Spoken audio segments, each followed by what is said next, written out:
Everyone, এখানে সবজি খিচুড়ি রান্না করতেছি।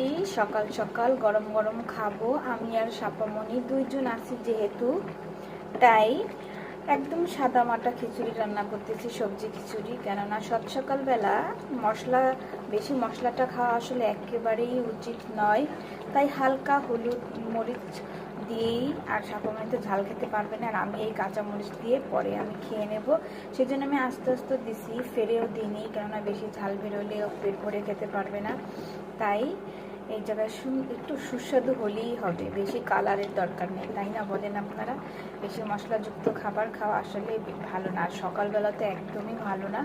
তাই আমি সকাল সকাল সবজি খিচুড়িটা আমি খাওয়া হয় না অনেক দিন, ভাবছি একটু সুন্দর করে একটু মাখা মাখা একটু ভিজা ভিজা রান্না করবো, সাপামণি সকালবেলা খেতেও খুব মজা হবে।